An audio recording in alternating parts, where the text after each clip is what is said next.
the last cohort, which was really fun.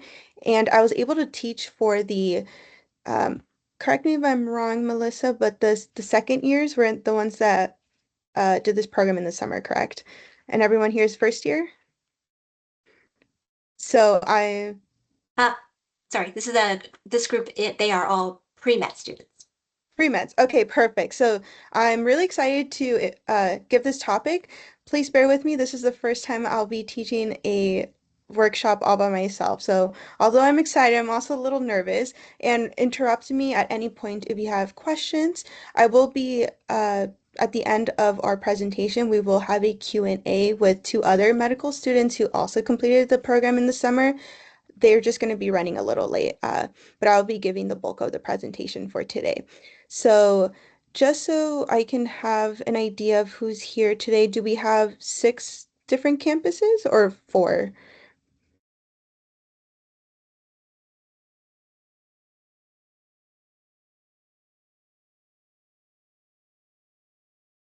Let's see. We have Lainey, Solano, I believe. Let's see, Hartnell, and feel free to shout out if I'm missing anyone. Solano's in the house, West Valley. So we've got a pretty good representation from our campuses. Okay, perfect. I just wanted to have an idea. So I'm from Santa Rosa, California, in the Northern Bay Area. I did go to UC San Francisco after or UC Santa Barbara after I graduated from high school. I got a bachelor's of science in microbiology. And then after I graduated from undergrad, I did the postbachelorate program at UC San Francisco, graduated there from in 2023. I took a gap year and I applied to medical school in that 2023 year. And I started medical school last year. So I'm about to finish my preclinical courses, and in a couple months, I'll be starting to study for boards. And then sometime or this time next year, I will be in the hospital. So I'm like halfway there, which is very exciting. But I wouldn't be here without the mentors I've had throughout the years. So that's what the bulk of my presentation is going to be about. So let's begin. So the objective of this presentation, I'm going to discuss what is a mentor. We're going to identify the roles of a mentor and a mentee. We're going to discuss the importance of this mentor-mentee relationship. We're going to identify who your mentors and mentees are. And then finally, we're going to have an activity where we learn how to communicate with our mentors and professors and how to establish that initial form of communication. Just as a question for you guys to ponder as we start, I want you to think about someone who you consider as a mentor in the field you're interested in. Who is this person? Or maybe you have that role of a mentor as someone who just finished high school and maybe you're mentoring someone. So I want you to think about the traits, who these people are and what makes them a good mentor, and maybe even think about mentor-mentee relationships that possibly fizzled out for one reason or another. And we're going to be discussing some of these traits, but I want you to kind of reflect on these questions and see if you also identify with what we're going to be discussing tonight. Okay, so what is a mentor? Based on the dictionary definition, it is someone who is considered a trusted counselor or guide. Um, as someone who is very interested in the classics like ancient Greek and Roman, which I study a little bit in college, I wanted to tell you the story of Telemachus and Mentor. So I don't know how many of you have heard of the Odyssey or maybe read the Odyssey, but when Odysseus left, he left his family in charge. He left his family in the care of some man, this man right here, named Mentor, and he raised Odysseus' son named Telemachus, and he taught him new skills, how to cut wood, how to be a provider for their family. One day, Athena, the goddess of knowledge, she left and disguised herself as mentor and taught Telemachus how to take over their family's throne. So the reason why I wanted to tell you this story is because from this story on in society, we started using the term mentor as someone who helps us helps you as the individual reach your full potential. And that's kind of the origin of the word mentor. It's someone who can guide you and teach you how to be a better version of yourself. So when you think of mentor, you probably think of someone, older than you with more experience, but in reality, there's so many different types of mentors. You can have someone who's a mentor for short term, maybe it'll just teach you one skill, or someone who is a long-term mentor who continues to teach you something for many years. Maybe after you graduate high school, you still reach out to them. You can have a professional mentor, someone who is in the same career path as you, or someone you want to pursue the same career. You can have a social mentor. For example, I'm a second year medical student, but when I was a first year, I had a second year become my mentor, and she kind of helped me navigate this new state I moved to and this new campus. So she is someone I consider a social mentor. You can have a mentor who can teach you specific skill building skills. This could be someone who maybe teaches you how to knit or teaches you how to drive a car. You can also have a mentor who holds you accountable. For example, here as a second year student, I have this third year who always checks up on me at the beginning of every block and is like, hey, this is, the resources I use. Maybe you should consider using this resource. For this block. And then at the end of the block, she always checks it on me and is, how well did you do? Is there something that maybe you would like to improve for the next block? So she only ever checks up on me for academic accountability, and that's another form of mentorship. You can also have a mentor who helps you with networking, someone who introduces you to other professionals at a conference or only joins you for conferences. And these are just some of the few but more common forms of mentorship. Before we begin to discuss the roles of what it means to be a mentor or a mentee, I wanted to share with you a couple articles that I found very interesting that kind of shows how mentorship not only is something that is important as you progress throughout your higher education, but can also transcend into your career pathway. So this article by Griot that was published in 2014 followed some BIPOC graduate students, and I'll be using the term BIPOC because that's what they used in the article, and BIPOC stands for Black, Indigenous, and People of Color. So I'm not sure if you guys have already begun to discuss the type of research, but this was a qualitative research, meaning that the data gathered was based on surveys and interview styles. So the researchers interviewed this cohort of graduate students, and they wanted to identify what made their experiences in graduate school good and what made them bad. So, what these graduate students identify as their negative experiences included a lack of institutional support.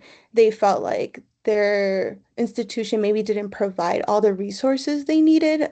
They also identified a difficulty in fostering relationships with the faculty, meaning that they weren't the most approachable people. They also identified limited career preparedness. So when they graduate, they felt like they weren't really ready for a career in the field they chose. And a couple of them even identify as trouble finding a community amongst their peer. Maybe there just weren't enough people that looked like them or had the same experiences as them. A couple other BIPOC graduate students also identify structural racism, oppressional institutional systems, meaning that maybe their graduate schools maybe didn't fully acknowledge them as students on their campus.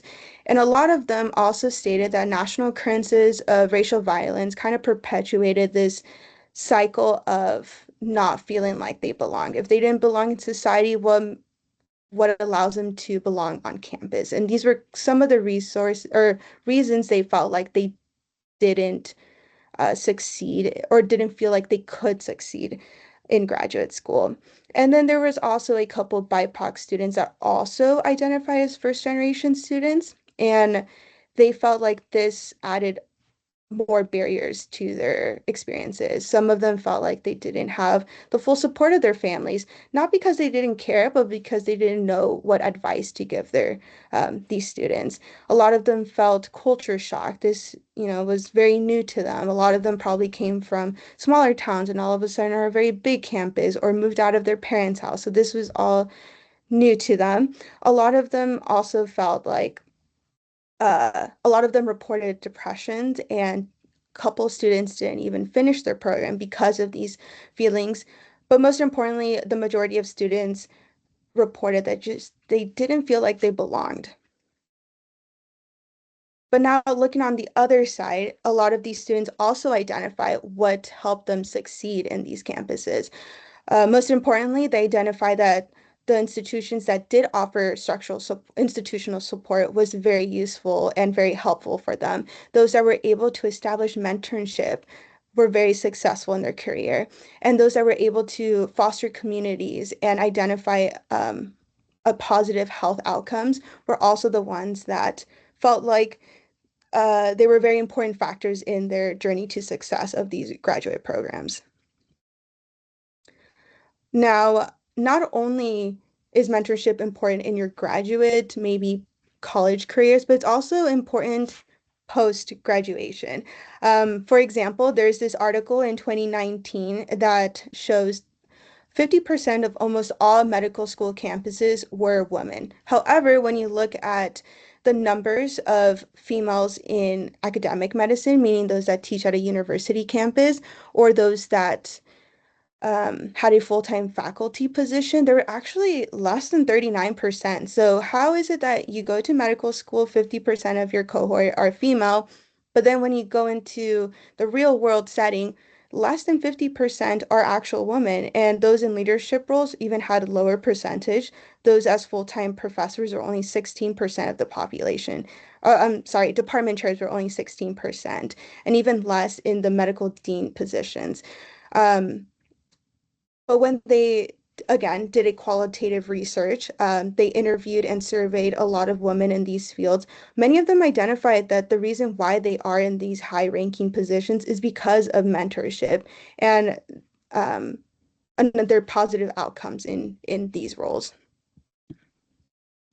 And finally, I wanted to talk a little bit about this research article that was published in 2006, and it was about the effects of post-bac and pipeline programs for underrepresented students. So the purpose of these programs is to make pre-med students more competitive when they apply to medical school. Many of you are pre-med, and probably there's a couple of you who also identify as first generation students, are not entirely sure how to navigate the medical school process. I am also someone from who identifies as first generation. I honestly did not know how to handle it. And as I alluded to in the beginning, I did do the post-bachelorette program, and I felt like this program was super helpful because they showed me the importance of mentorship. One of the factors, or in my opinion, one of the highlights of these programs is that they give you an opportunity to explore different styles of mentorship in order for you to figure out how to navigate mentor-mentee relationships. And I will say that I had a mentor that I felt like didn't work out, and it just ended because there was a difference in personality, but I also had mentors who, we were very compatible, and I still talk to them to this day. And in regards to this article, it was a longitudinal study, so they looked at 268 students over the course of many years. And through this program, they saw that 67% of students matriculated into medical school, meaning that they got accepted and are practicing physicians. So the reason why I wanted to share the last couple of articles with you guys is to kind of highlight the importance of mentorship and how mentors don't stop once you finish high school or graduate college. It actually goes throughout, you might have mentors throughout your whole career, throughout your whole higher education, and even beyond that. So The impact of mentors is very important. It is critical for your development in your professional identity. It helps build confidence because they help you identify the barriers that may be interfering with your professional and personal lives. And most importantly, they help you gain new skills. So now we're going to kind of take a pivot from these articles. But before I continue, does anyone have any questions? No? Okay, so we're going to move on and discuss how to form these mentor-mentee relationships. Um, if I could have maybe one or two people, what words come to mind when you think of mentor-mentee? For me, one word that I think is collaborative, but if can anyone give me maybe one or two words? Only one word? One or two words. What do you think? Oh, one Yeah, word. let's, or a Teacher, couple. student. Not What was really. that? Teacher student. Uh, He said teacher student. Oh, teacher student. Okay, that's a good one. Anyone else?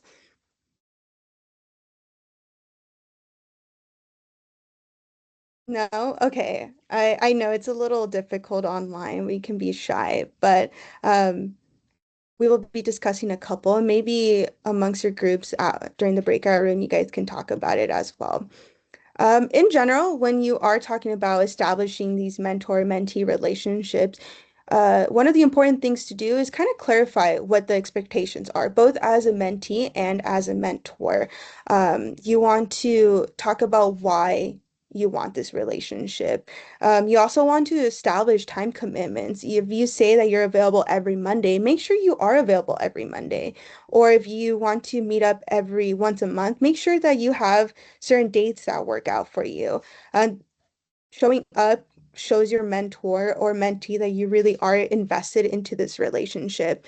Another thing you should think about is determine what your short-term and your long-term goals are. Is this something, um, is this relationship maybe for a whole semester because you want to make sure you pass the class? Or maybe you want to establish a long-term goal, like I want to go into medical school someday, and I would like you to help me, throughout this whole process. Another thing you want to think about is following up regularly. You can't improve if you don't have someone giving you feedback. That's the way I think about it. Sometimes or like any relationship, it's kind of a give or take. You want to make sure that both parties are interested and invested into the relationship, or else the relationship will fizzle out. And another thing is that both the mentor and mentee should be providing each other's feedbacks. An example I commonly give and have been given is a meeting that was very disorganized. I one time had a mentor say, "Hey, I understand uh, you're really invested in this relationship, but maybe next time we will establish a schedule and questions that could guide our conversation." So kind of learning from the feedback is also a good way to maintain a relationship. But more specifically, let's talk about the role of a mentee. So that's probably the role most of you will find yourselves at this point in your academic career. As pre-med students, you are still in the process probably of applying to medical school or finishing college or applying to college. But one of the important things as a mentee is be proactive. Make sure you call or email your mentor first. I know this can be daunting. We will be practicing how to write an email to your professors and future potential mentors in a little bit, but just keep in mind as someone who, has finished college, is in medical school, my schedule is very chaotic, and I have mentees who email me and remind me. And honestly, I never feel offended when they remind me of, hey, my essay's coming up in a couple of weeks. Like, can you schedule some time? Like, I actually love it because they're keeping me accountable. Like, sure, I might be the more professional in this setting, but it's nice to have investment on both sides. And as a mentee, practice what is taught. If your mentor tells you, um, if you want to become a faster typer, make sure each week you type 300 words in X amount of time. Like make sure you are doing what they're recommending. As you know, most of the time the mentors are not going to give advice that they have not learned themselves, right? So if it worked for them, it could work for you. Maybe you do the exercise, but it didn't work out for you. So in the next meeting, you're going to tell your mentor, "Hey, I did try typing in, 30 seconds, but it just didn't work out for me because my hands get really sweaty." So then your mentor will give you the feedback of, let's try this, and this to improve, right? And I know that was a silly analogy, but um, just to get the point across, the feedback and practicing what is taught is very important. Also recognize that, one mentor cannot help you with everything. Professionals may be really good at one thing, but they can't help you in every aspects of your career or your journey. For example, when I was applying to medical school, I think like four different people that I would call my mentors when I was applying to medical school. I had one person from my postbac who would always read my essays, but then I had another mentor who helped me with the interview process and how to practice giving an interview. And then I had another mentor who were peers that I considered mentors. Oh, did someone have a question? No? Okay. And then I had another mentor who would check in on me often, like, "Hey, how many essays have you done for the week?" Or maybe you should take a break because you've been doing a lot of work recently. So just recognize that sometimes you might need more than one mentor to achieve the goal you have. And it's also very important to identify what those gaps are. For example, your mentor might be able to help you with three different things, but you're still, you still need help for that, fourth extra thing. So you might need another mentor. And then finally, as a mentee, just be honest. Give your mentor feedback like, "Hey, I noticed that you've been late for the last couple of meetings. Maybe we should change our meeting date." And most of the time, your mentors are not going to be offended. I promise you that. Again, it's a give or take for on both ends. Okay. Now I'm going to shift and talk about the role of mentor. Maybe a couple of you have found yourselves in this position, especially if you've all graduated high school, you might have a high school mentee, or if you're in your second or third year of college, you might be finding yourself in the role of mentor for first year college students. But I'll still talk about it. So one of the things is kind of set goals and timelines for your mentee. Your mentee has a goal in mind, but many of the times they don't know how to get there. And as someone who has experienced, for example, going to medical school, you know the timeline. And it's important for you as the mentor to establish these goals and timelines. And the other point is make sure you discuss with your mentee what these goals are. They might tell you, "I want to go to medical school." Okay, but do you have any other goals in mind? Are there any specific schools you might want to go to?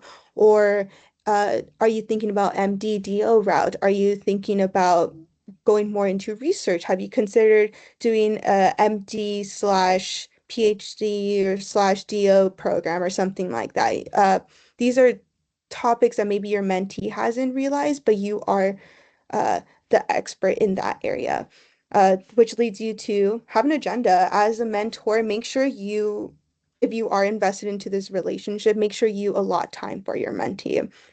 Whenever you have the opportunity, make sure you reach out and send out emails about events, opportunities, articles, anything that you think might help your mentee grow as an individual and academic.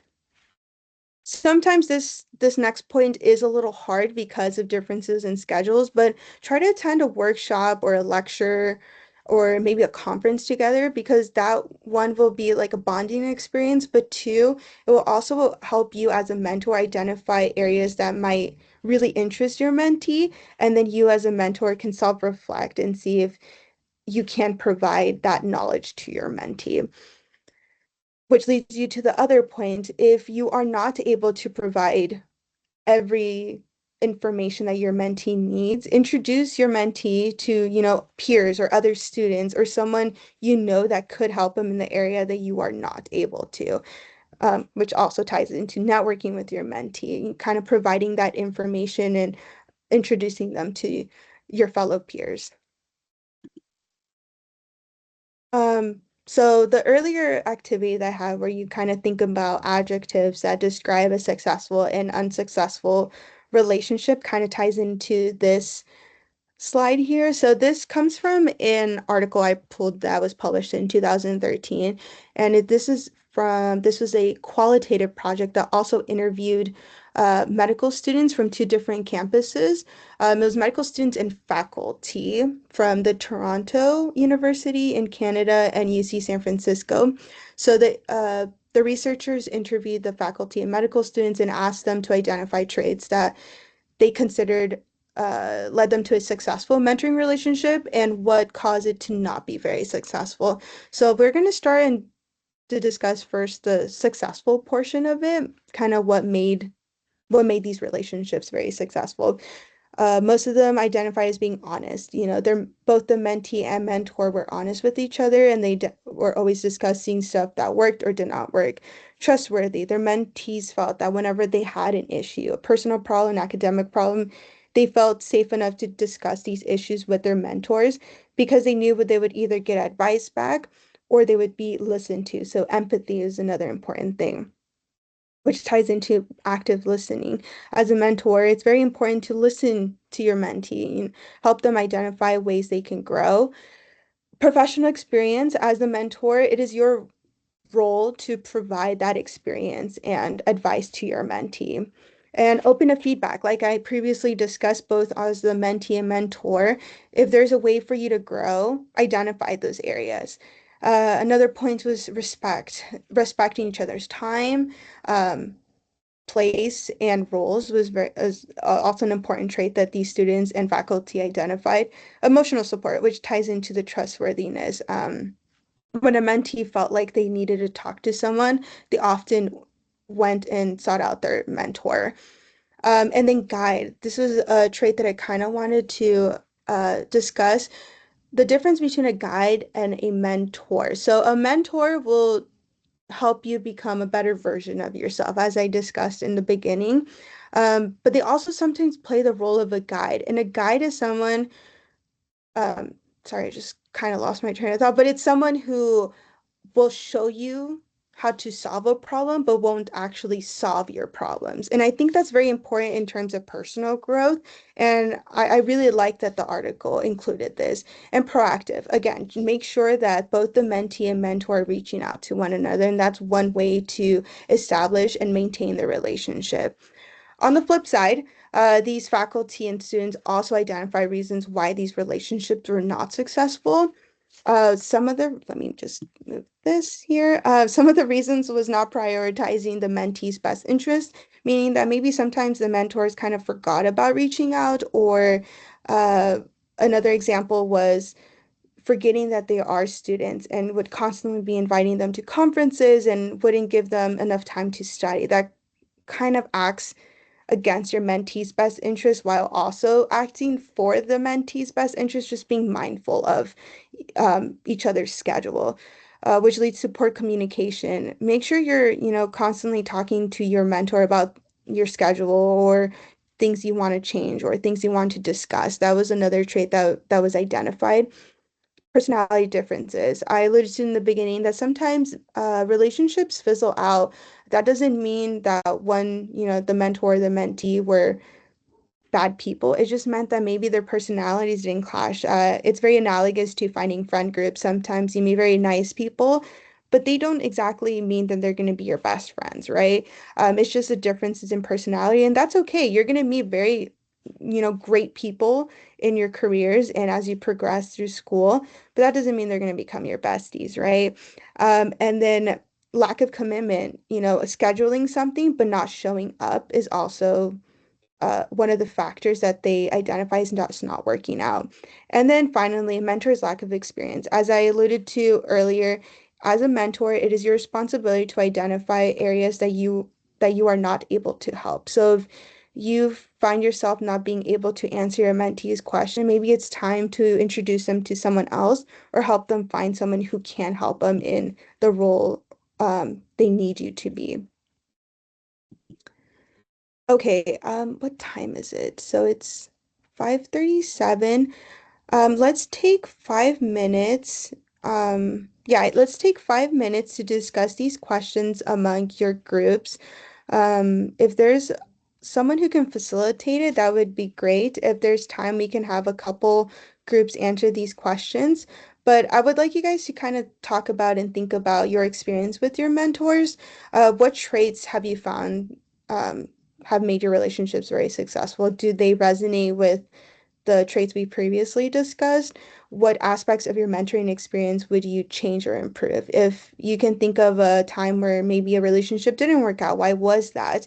And has a mentorship or a mentor influenced your academic experience? So we'll take 5 minutes and so come back at 5:43.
Hi, is it possible for the questions to be, thank you, maybe, Sorry, I accidentally exited. I'll reshare my screen. Okay,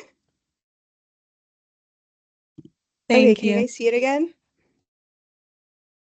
We're good? Yes, Yeah. we can see it. Okay, okay, good. Sorry.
Okay, do we need another minute or two? Or I guess we can share from maybe two groups. And then if there's time in the next activity, you guys can continue with the questions. Does that sound like a plan?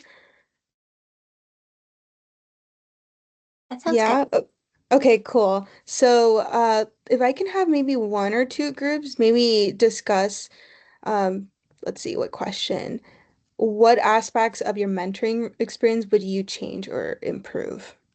If I can have maybe one person or two that, just to share.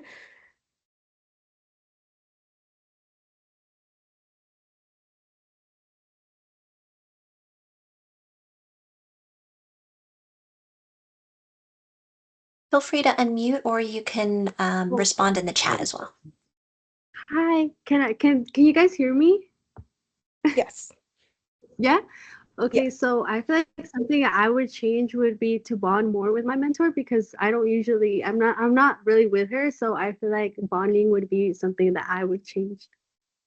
No, yeah, that's very true. I think speaking from the mentor experience, having a busy schedule, sometimes it's really hard. But again, when the mentee reaches out first, then you're like, oh my gosh, they really care about this. So I'm going to make the effort to also make time. And I think that's really important that, you've identified that as a way you can improve.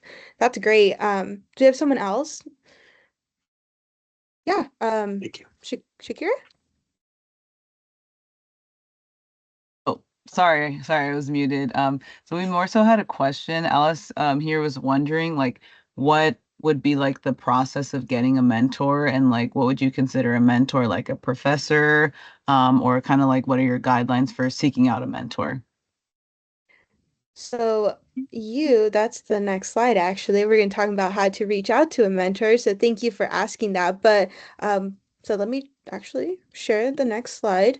But to answer your question about whether or not I consider a professor a mentor, I think that depends on the person. In my personal experience, I do not consider professors mentors just because I often personally seek out their advice in a more academic way where I'm like, hey, I would like, I don't understand how the mitochondria works, Can you finish, explain this to me? So in that scenario, I wouldn't consider them a mentor. However, this was something I was going to discuss in the Q&A, but I guess I can share the story now. So when I was a fourth year in college, I went to office hours with my professor, and I told her how, I'm a fourth year, post-COVID, I have no clue. Like, I really want to do medical school, but I also really want to do research because I love microbiology. Um, but I don't really have the research experience to know if I want to pursue graduate school or medical school. So she invited me to her lab and gave me a research assistant position.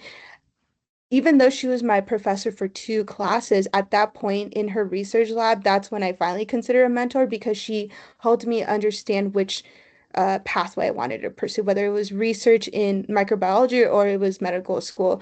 So in that sense, that's how I differentiate mentors. Like, how long is your conversation with them? In what way are they helping you? Is it more of a, like, my goal was to help identify what career choice I want to pursue, and she helped me identify that. Versus a professor, often enough, you're just asking like one or two questions. So I do think that there's a difference there. A couple people might argue and state otherwise, but for me, that's what I consider a mentor, like long-term relationship goals. Did that kind of answer the question? Yeah, definitely. So it sounds like if a student is kind of just taking classes and going to office hours, let's say that doesn't really count, but let's say they take it further, like doing research or doing internships, like while being a community college student, then they can call whoever that person is their mentor. Yeah, yeah. Um, so just, like moving on and talking about how do you communicate or how do you establish these lines of communications or how do you reach out to someone? Like, could you be a mentor? Um, I wanted to kind of share some guidelines. Again, it's very different and it really does depend on why you're reaching out. Who is it? How familiar are you with them? Have they been a professor, for two classes, or is this your first time ever meeting this person? It really does depend, but there are some guidelines I think are universal for most students. So I think in this day and age, emailing is always like your number one choice or what most people do because, at the end of class, professors typically say, if you have a question, come down and talk. But then the next person, presenter is coming in. So you don't really engage with them like face to face initially, I think in most college settings. So I think I'm going to say about 99% of students will reach out through email first when they want these long-term relationships. So in the email, it's important to introduce yourselves and identify your interests. Like, for example, in my case, I was like, "Hi, Dr. Ono. My name is Lindsay Ta. I'm a fourth year medical student or a fourth year microbiology student. I took your introductory to ecology class, and I'm taking your terrestrial microbial class right now. I'm really interested in microbial research. However, I'm also interested in medical school. Could you, I was wondering if we can schedule a meetup during your office hours to, discuss the differences between these two career paths. I probably wrote something amongst that line. So it's important to kind of identify why you're reaching out and like what is that one thing that connects you between them as the professional and you as a potential mentee.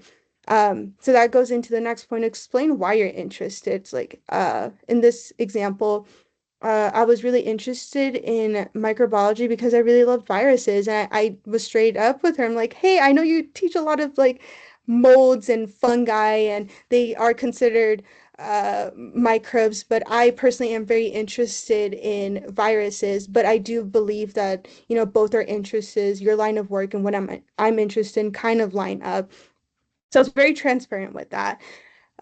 Include your contact information. I know like you're emailing them, but sometimes you'll find that the more younger professors are very okay with texting. I don't know if any of you have come across that, but I have, where they're like, hey, just share with me your phone number or your group me, if your campus, whatever form of like informal texting, what do you call it? Like not social media, but form of communication your campus might use. Sometimes, like if it's a platform based, or a lot of them would prefer LinkedIn if they've said that. So, like, make sure you include some form of contact information at the end of the paragraphs. Um, and most importantly, if you don't hear from them, it's not because they're not interested. A lot of the times they are busy individuals, so it's okay to follow up with them, within a week and reach out to them again. Um, so that would be my advice. Email first, and I think most students would give the same advice. That's like the best way to reach out to a professor or mentor. But to practice this skill, I did create an activity. Uh, so we have four groups, I think, from what I can see. I see it four groups. Um, I do have these email scenarios, and I would like each group to read it and create an email that addresses, uh, let's say it's like I think the first one here is a medical student. You're reaching out to other healthcare professionals. So you're going to address it to, like the PA or something. And I want you guys to write an email of how you would, like that first initial one. So I don't know how we can do this, Melissa. Do you have like any preformed breakout rooms in mind? I think that we can have the campuses discuss the scenarios as a group, and Okay. then those who are viewing from home or other locations, I will try to pair them up in separate breakouts. Okay, perfect. So I see that we do have the other medical students here, and I do want enough time where you guys can ask some questions as well in the Q&A. So let's do 10 minutes. We'll reconvene at 6:02. If that sounds good. That sounds And good. And the attachment should be in this meeting invitation, and I will see if I can put it in the chat as well. okay.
Okay, so I'm having difficulty with creating a breakout for those who are viewing possibly from home.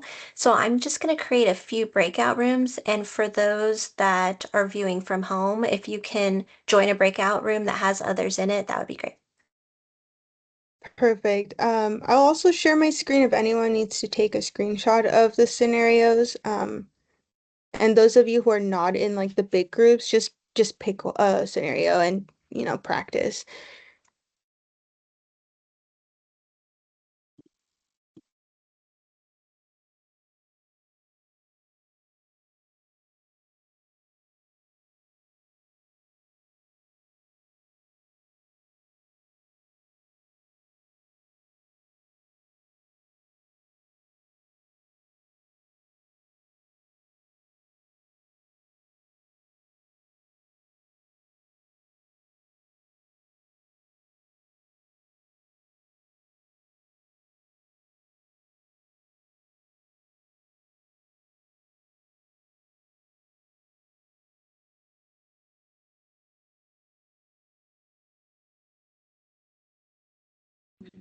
What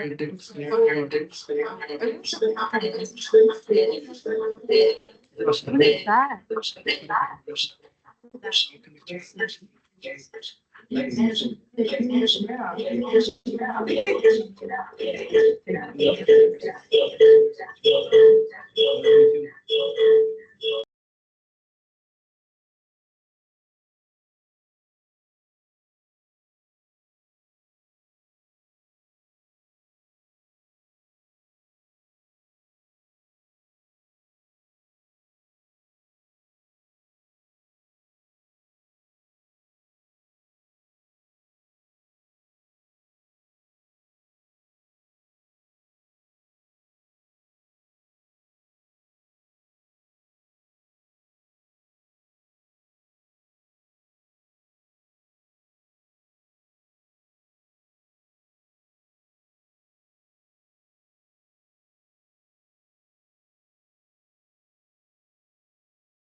Okay, so that's about 10 minutes.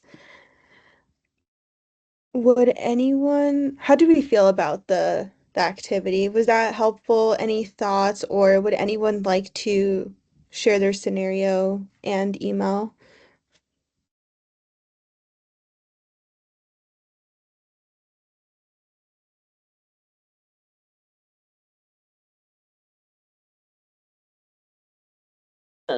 Talk slowly.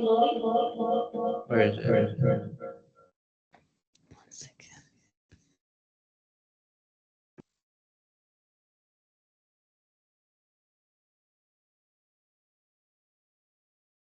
If not, I hope the activity was helpful in at least identifying how to write an email.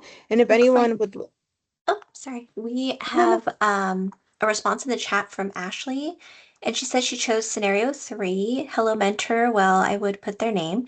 I hope you're doing well. I'm currently a sophomore at Solano Community College, and I've been thinking a lot about preparing for medical school. Lately, I've been feeling a bit overwhelmed by how competitive the process seems and unsure about what to focus on. I was hoping to get your advice on how to strengthen my application, especially regarding extracurricular activities, volunteer work, or other experiences that medical schools value most.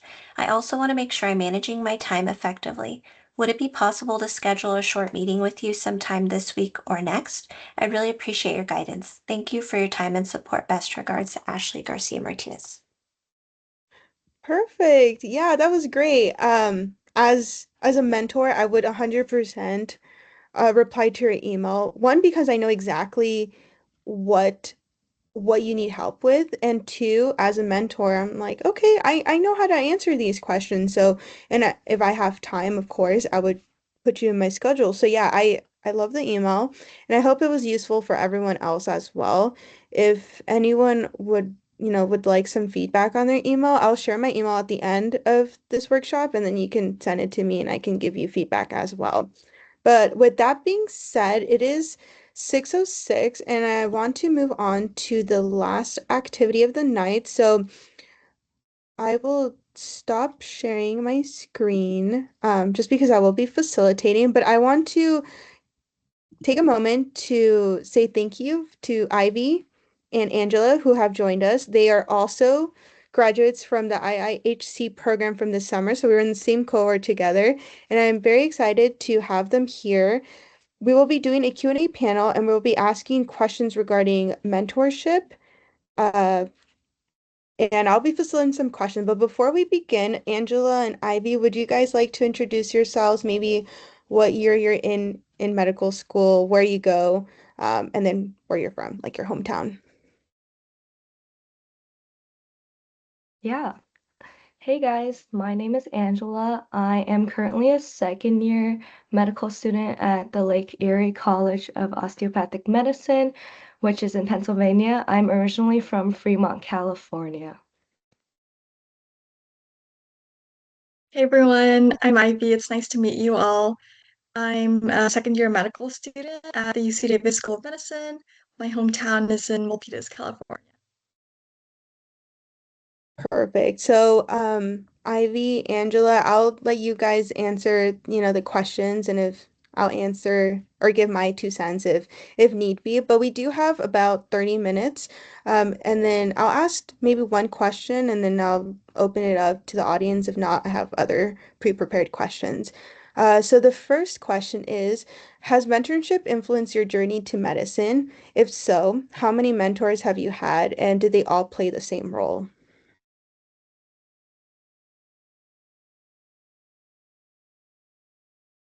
I guess I can Um, go first. Oh, sorry. Mentorship has definitely impacted my journey to medicine. I think there have been multiple stages during that journey where I've had different mentors. I wouldn't say that I've only had one this entire time, but yeah, during undergrad, I had different mentors in the different like extracurricular activities I was involved in, and then also I had a faculty advisor and a pre-med advisor, and they have all been very beneficial to the various aspects of getting me where I am today.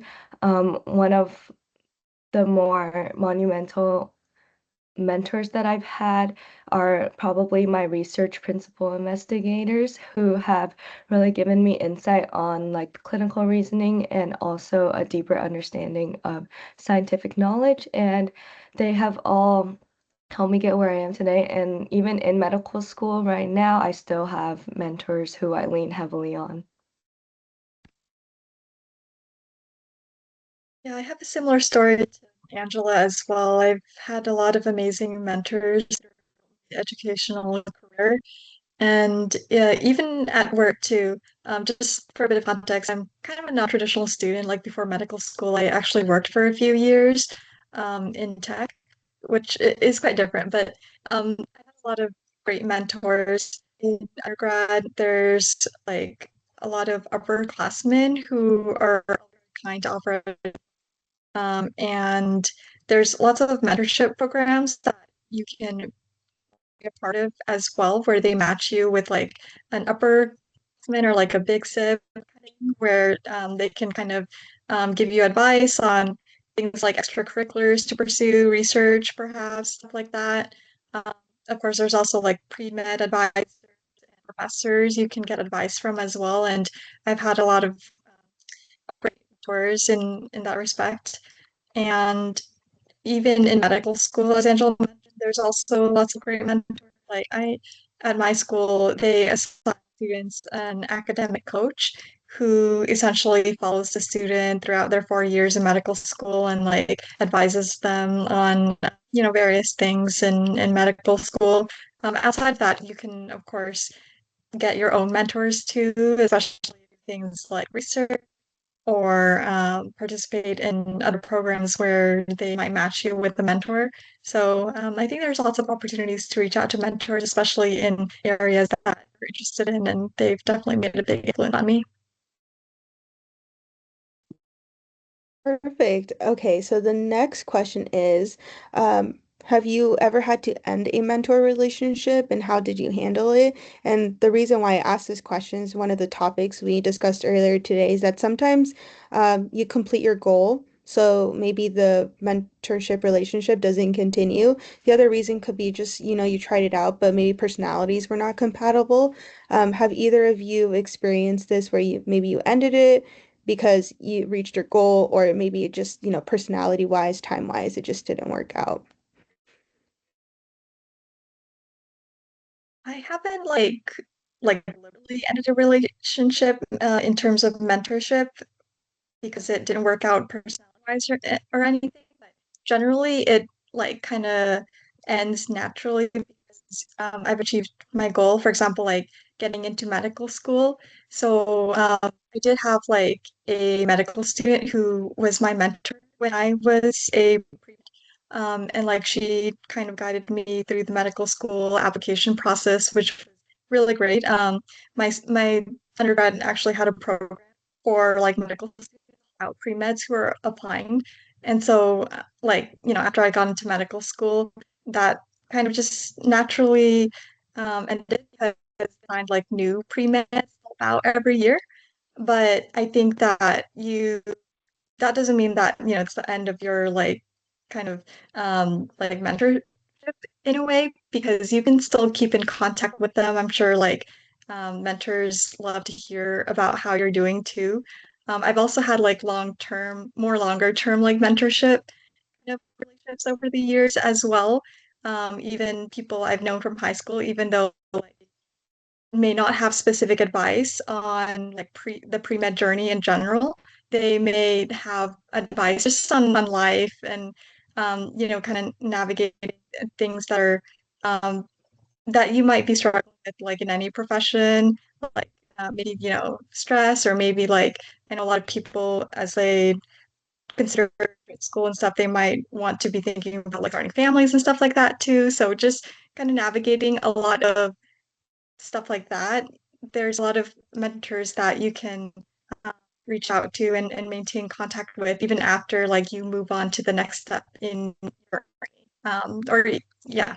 So I hope that's Yeah, I mean, similarly, I think I've only really had to end a mentor relationship when that step of my career kind of naturally came to an end. One example I can think of for sort of more of a formal ending was prior to medical school, I was working full time as a um, research technician in a clinical biology lab. And it kind of came to the time where I got into medical school and had to leave and move. And I had to formally end that relationship with my PI at that time. I think it was obviously difficult leaving because I had put so much time and effort into that lab, but we both went into that mentorship knowing that my overall goal was medical school and that it was hopefully going to happen. So to handle that, I was able to schedule kind of a like dedicated meeting to talk about like my future goals and how working there was no longer going to align with them. And then I also obviously expressed my gratitude for all the time and energy that the lab had given me and everything that I had learned from them. So I think, yeah, most of my mentor-mentee relationships coming to an end were natural, just like how Ivy was saying. But I do feel that if I needed to reach back out to this PI, for example, that he would be more than happy to respond and catch up and keep in touch and everything. Thank you. Just to add on, I did tell everyone here that earlier I also had a mentor who helped me decide, research versus med school and helped me kind of choose that side of my career. To this day, I still reach out to her every once in a while and tell her, hey, I just finished first year. Hey, I just started second year. So it's always nice when you finish or naturally conclude a relationship, but still have that relationship where you can reach out to them. And I think that that shows that you had a healthy mentor-mentee relationship with them. I will also add that when I did my post-bac, one of the things we were encouraged in our program was to try out different mentors. And from that exercise, we kind of learned that sometimes personalities don't, uh, it's not that they clash, but they're just not right fits. And that's also okay. Like I alluded to earlier, everyone, sometimes you're going to meet people that are, just genuinely nice people, but they're not going to become your besties. And that's same thing for mentorship. Like you're going to meet people who might have the experience, but maybe like time constraints, schedule differences, and it's okay if, relationships don't get established because there will always be other opportunities. Um, I can ask another question, or I'll open it to the audience if anyone has any questions for our two panelists here.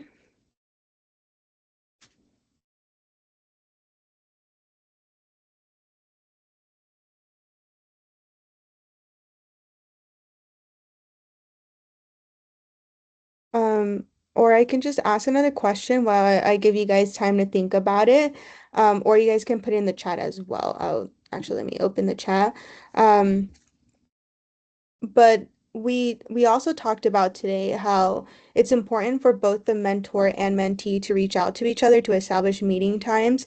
If you guys can think about one mentor that you guys, reach out pretty often, could you tell us a little bit of how often you meet with your mentor and how do you structure your meetings? Is it an informal meeting? Do you guys typically have a schedule?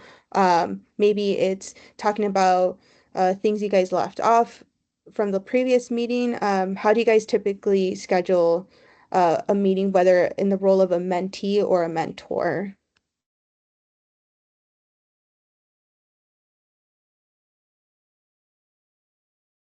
Again, for this question, I feel like I have to address that I have like different types of mentors, and that also changes like how I structure a meeting with them. But one of my closest mentors is a current third year student who's 1 year above me, and I was paired with her entering medical school, and she was really impactful when I was trying to navigate just the learning curve of medical school and everything with that. For meeting with her, I felt like it was a little bit more on the informal side. We would try to like meet each other in the library or we would just text each other all the time.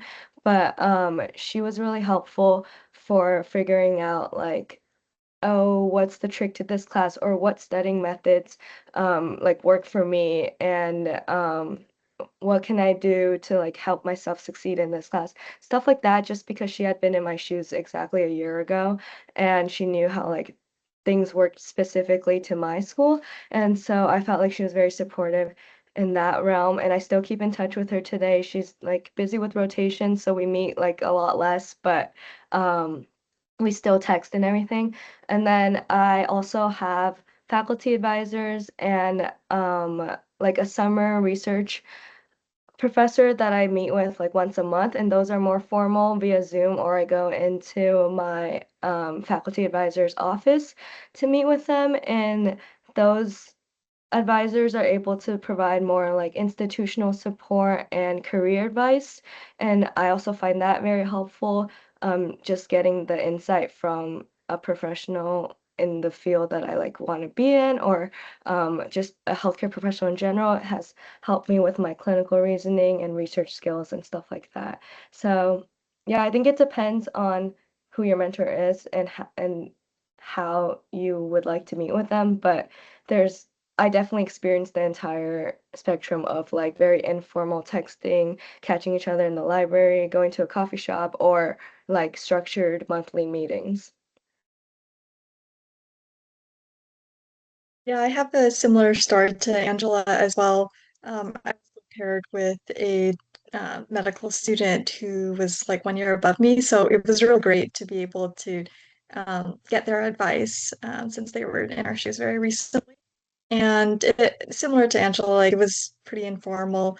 So the meetings weren't so structured, and we mostly talked about things that were relevant at that time in our first years and then like now our second year. So things like study tips, like what resources are good to use, and like research opportunities, summer opportunities, just stuff like that. And it was super helpful. Like my mentor was really nice, and we were actually like, kind of in a mentor family too. So there was also another like student in my year and another student in her year too. So like kind of a group kind of thing. So that was really cool to be able to have like a supportive group to like help out. And as I mentioned, a academic coach too. So those meetings are a bit more structured, and we have them like every I don't know, I guess every couple months or so. And it also depends on his schedule too, since he's um, an emergency room doctor, and so like he does get pretty busy. But yeah, when we get to meet, usually it's more about like advice and research and stuff as well. But like as Angela mentioned, more of an institutional kind of thing. My school also has like a list of mentors who are fourth year students, so you can also reach out to them like at any time via text or email if you have any particular questions. And um, at times I do reach out to some of them, like if they're or if they're applying into my specialty of interest, for example. So get good to get their advice like from students of like different years since they have um, different kinds of experiences that might be relevant especially coming from the same school as well. Yeah. Thank you. Does anyone in the audience want to ask a question before I ask the next one? Or you can put it in the chat as well and I'll read it.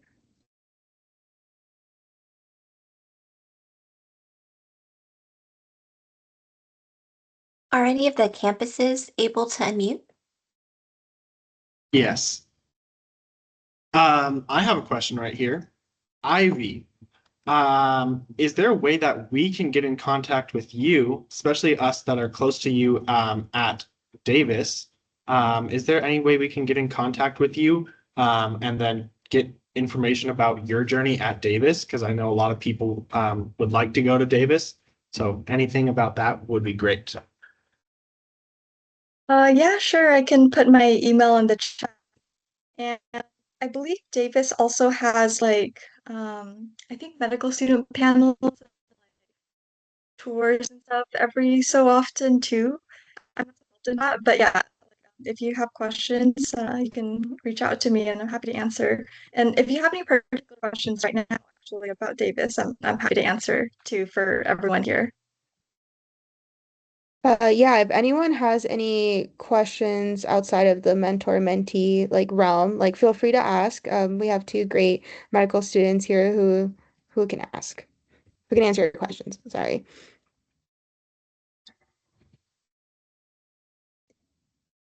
Well, I let you guys think about another question. I do have one more pertaining to mentor-mentee relationships. Angela, Ivy, what is one advice you would give to these students who are still navigating the different roles of being like a mentor or a mentee? Like, do you find that like being a mentor is harder than being a mentee, or maybe as a mentor, what are some things that you like and maybe are kind of helpful if a mentee does like maybe a reminder does for you to remind you or something amongst in that realm. One of the while I let you guys think about that one of the things we discussed earlier is how um, I personally, when I have the mentor role, I don't mind it when they remind me of stuff like, hey, maybe do you have time to read an essay? Or like, hey, I know I reached out maybe a week ago. Are you still available? Like those little reminders never bother me personally. Do you have any other advice for these students?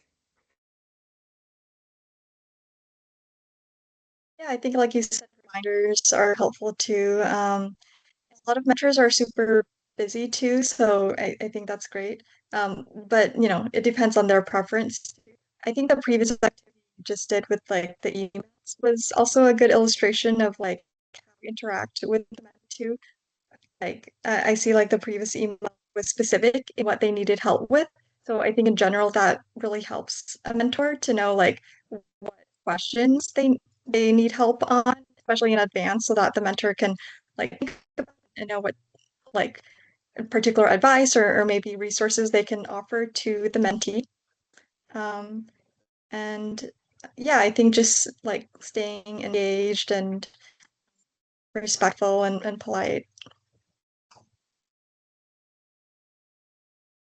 Yeah, Lindsay, I'm gonna echo what you said. I tend to kind of let messages sit for a while, so I totally do not mind the bump, the extra reminder, because I feel like I try to help as many people as possible, but sometimes my plate does get filled up pretty quickly, so I totally don't mind like the extra reminder and everything. And on the mentee side of things as well, like I feel like one piece of advice I would give is that there really is like no question you can't ask. Like feel free to ask the specific questions like Ivy was talking about, like whatever is bothering you. Like even if we as the mentor are able to give you a direct answer, we can put you in the right direction to finding that answer or like reach out to other people on your behalf, stuff like that. I think it never hurts to ask whatever is bothering you or whatever you need help with. And a lot of us who are in the mentor position have been in the mentee position too, and we know exactly how it feels with the uncertainty of it all and the pressure of like applying to medical school and stuff like that. So yeah, just know that your thoughts and questions and concerns are all heard by your mentor, and don't be afraid to kind of like remind them about things. Thank you. Um, Last call for questions, or else we can end it with what is the best piece of advice a mentor has given you? Think about maybe you as a first or second year in undergrad. What is something that, a mentor has probably said to you that still sticks out to this day?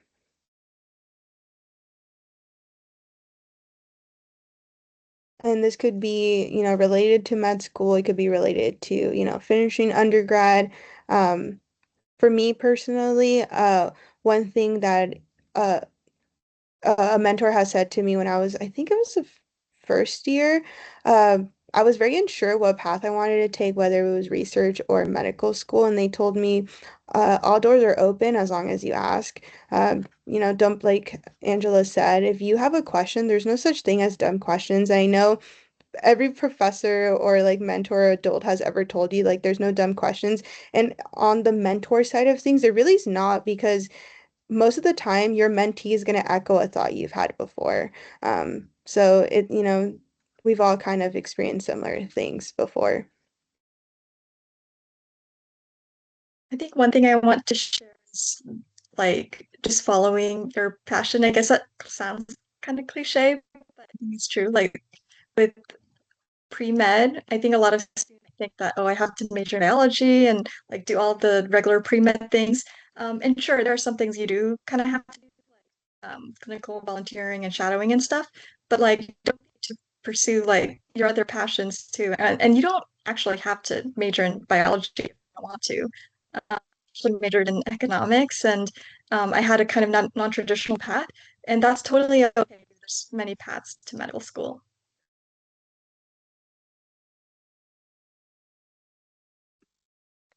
Um, I'm trying to remember specific pieces of advice, but I will share something that my dad has always said to me growing up, and like my brother and I ridiculed him for saying it so often, but as I've like progressed through my career, I really saw like how applicable it was. He used to always say, "You can't run before you learn how to walk," in like broken English slash Chinese, and I think that has really applied in multiple steps of my career because it's taught me to like stay grounded, not get too ahead of myself when things excite me, but at the same time, like not beat myself up for something not happening the exact way that I needed it to. And so like just acting as a good reminder to like take things one step at a time, especially when it gets overbearing, and usually things work out that way. I love that. I think my mom has said some like iteration of that too. Um, well, it is 6:30. If I have a anyone has, question. oh, okay. Sorry, I'm asking on behalf of my students. So they want to know what the appropriate time is between meeting someone and asking them to be your mentor. And also, if they've waited a long time to reach out to someone, is it still okay to reach out? Good question. I'll let Angela or Ivy answer. I think I also want to echo what Liz said earlier, like there's a dumb question and don't be afraid to ask. I think if you write an appropriate email, like maybe reminding them of like when you guys met, like being polite about like what you're kind of looking for in terms of advice. Um, I think go for it. It doesn't hurt to ask. Of course, mentors might be busy, but just like go for it. Yeah, I think Thank that's a you. good question. I was just going to add that there really is like no right time to send out that cold email. It's going to be a cold email anyways. So, um, I think if you want to reach out to someone, do it. You're going to get more out of reaching out to them than not reaching out to them. So, yeah. Thank Um, you. yeah, and then just to add on, I remember when I was applying to medical school, I was 2 years out from undergrad, and I had a couple like you have to have letters of rec from your undergrad institution or at least from like someone in science. Um, and I remember I emailed like four different professors until someone was like, "Oh my God, I remember you." So sometimes it really is just email and being persistent, but of course being professional, and always reminding them, like I said before, like your interest if you're reaching out for a first time like mentorship email. But in like my case, it was like I know you meet like 300 students a day, but like you remember me, like I was the one person who like always went to your office hours and like I was the one person that asked you about X, Y, and Z, and they'll be like, "Oh my God, I remember your essay." And it's like you just have to be persistent. And a lot of the times the people that email the most are the most memorable, and you could get like whether it's a mentorship or a letter of rec out of it. Yeah, I Um, think learning how to write a good email is very crucial to your professional career, which I think, Lindsay, you had them practice, so that's good. yeah, Well, I know it's 6:30 and everyone's probably had a long school day, so I will conclude it. I want to thank you, Angela and Ivy, for taking time out of your busy schedule to meet with us. Ivy, I know you're on the other side of the country, so thank you. Um, and then if anyone has questions, I will leave my email in the chat if anyone wants to send their email scenarios to me and with like feedback. And then Ivy and Angela, you guys can like send out your emails or not. That's up to you guys. I will also be teaching one more lecture or workshop next week, and it's going to be on SMART goals and time management. So there will be homework, and I'll send it out to Melissa to send it to the rest of you guys. It's just your schedule. But if anyone has any questions, please reach out to me or if questions specifically to Angela or Ivy.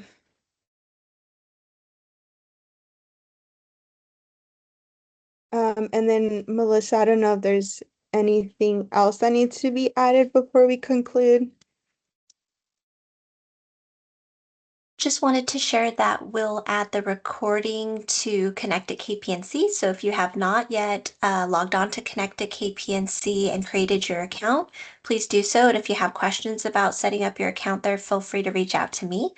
And once you're in Connect at KPNC, you'll want to join the MSP group because we'll be posting updates there as well. And thank you so much, Lindsay, Ivy, and Angela, for your time and presenting such an awesome session. Awesome. Thank you everyone for your time and attention today. Sorry for being nervous on my first time teaching. You did wonderfully. Thank you, everyone, for joining. Awesome. All right. Bye Agreed. Great job. everyone. Have a Thank great night. you. Have a great night. Thank you. All right. Bye.